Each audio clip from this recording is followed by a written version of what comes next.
repeat, prune with a purpose. That is not a purpose. It's kind of cute, but it's not a purpose. I have found in all those years of broadcasting and photographing and talking to people that probably 90% of the pruning that I see done is either done wrong, it's done at the wrong time, or it didn't need to be done in the first place. What are you doing? Go watch a ball game. Go vote. Go do something. Choose the best. By the way, you're about to see 2 number 29s. I promised you 30, and I have 2 number 29s. I messed up. I saw that I messed up. I had time to change it.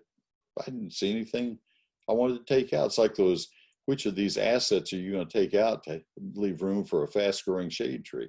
I don't want to take any of them out. Okay, so we have choose the best fruit varieties for your area. Our area gets 750 chilling hours. That's the number of hours between 32 and 45 degrees, and that is very important for peaches and plums and some of the other fruit crops, especially peaches. If you buy a peach variety that has a chilling requirement of 300 hours, it's going to bloom early in the winter. We will have had that many hours early in the winter, and then it'll get frozen. That's what happens to apricots, why they're not adapted in our area. If you choose a peach variety that has 1,000-hour chilling requirement, it will probably never bloom, and it will probably never leaf out. That's why chilling hours on these fruit crops is so critical. Do your homework ahead of time. Texas A&M has some wonderful fact sheets, and they have one master fact sheet that lists all of them, and it is active hot links that will take you to each one of them. You think I have that on my iMac right up at the top of my screen while I'm broadcasting? If I need to learn something about papayas, hey, click right there, and I've got a sheet. I rarely do that. I try to wing it without a lot of reading, because you can hear me if I'm reading something. You can say, I don't think Neil has a clue what he's talking about. And I'll usually say that. But that fact sheet is really helpful. It's if you look up Aggie Horticulture, fruit and, I think it's either fruit and pecan or fruit and nut fact sheets, it'll take you right to it. All right, there's the chilling hours and the best suited types. And here's the other number 29. I realized I needed to talk about vegetables also. So you also need to have the best vegetable varieties for this area. And you know, both of these need to be tempered by what your family likes. No point in growing rutabagas if nobody's going to eat them. I know that those radishes are beautiful. Nobody likes radishes? Oh, well, don't grow them. And one other warning I'm going to give you. These must be planted at the correct times. 2015 was that year when we got 70 inches of rain in north central Texas. And there were a lot of vegetable crops that were not planted at the right time, and they never made a crop. Tomatoes went in a month late. You can't do that. You get into the summertime. Beans went in 3 or 4 weeks late, and they never made a crop because it got too hot too fast. You need to hit that window. I'm about to show you my book, and my book has the planting dates for each part of Texas. And you need some kind of a chart like that.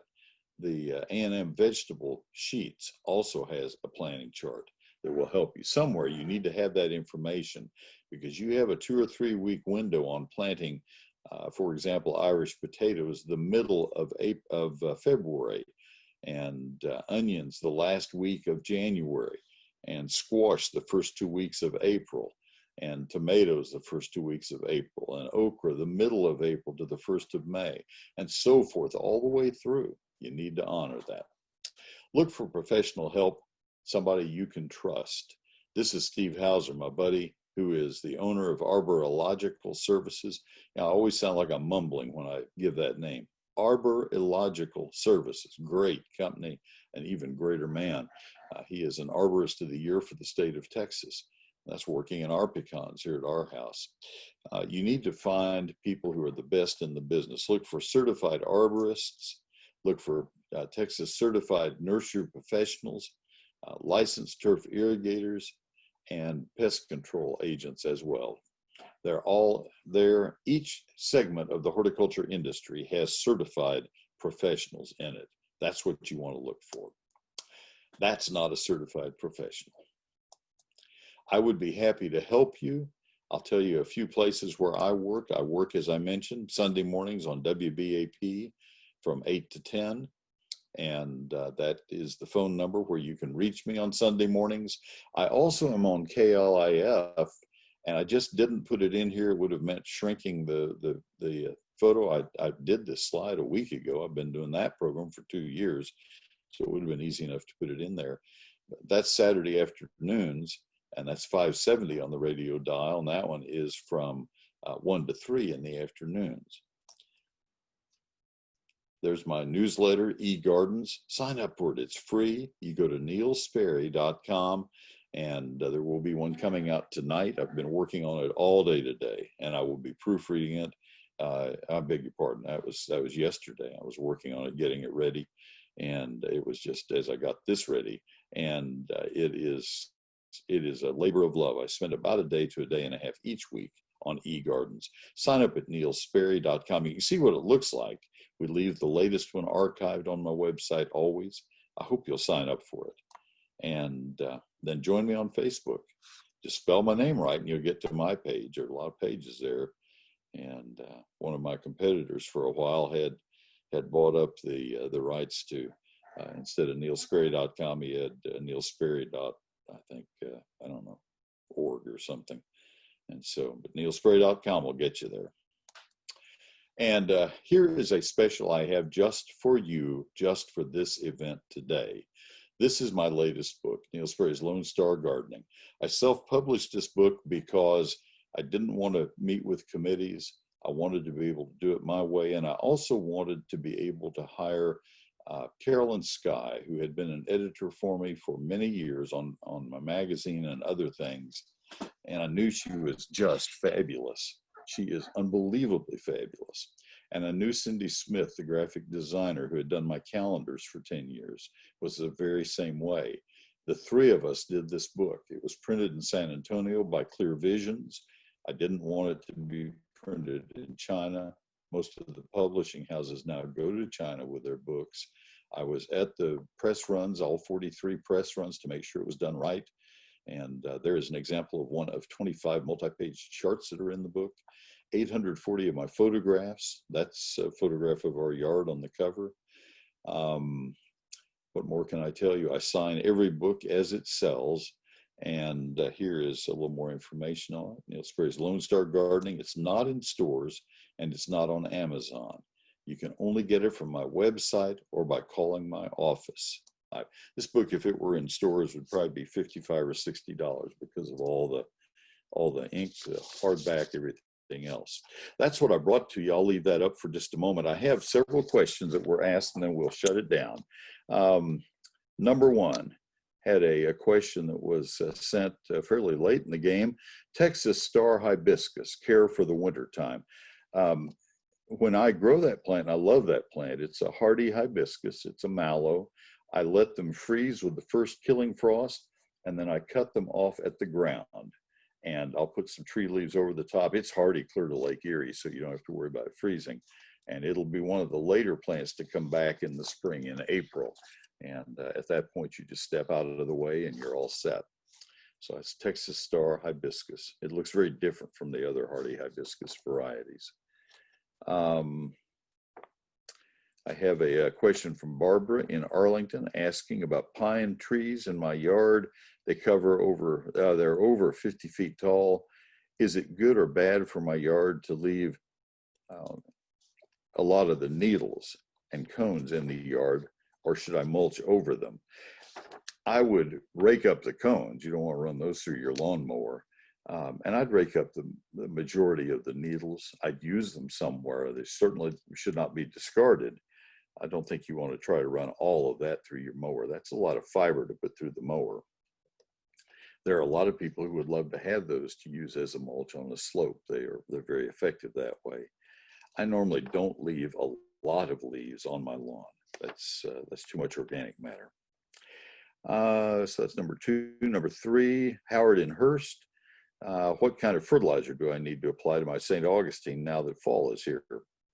What else should I be doing before cold weather hits? St. Augustine, like, well, we kind of covered it. All of the plants that you're growing need to have almost an all nitrogen fertilizer unless the soil test shows otherwise. So the first number should be the highest and probably the only nutrient that you add.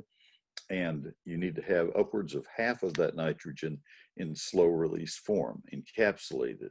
You do not want ammonium sulfate, for example, 2100, where it's all fast release. That would be very detrimental.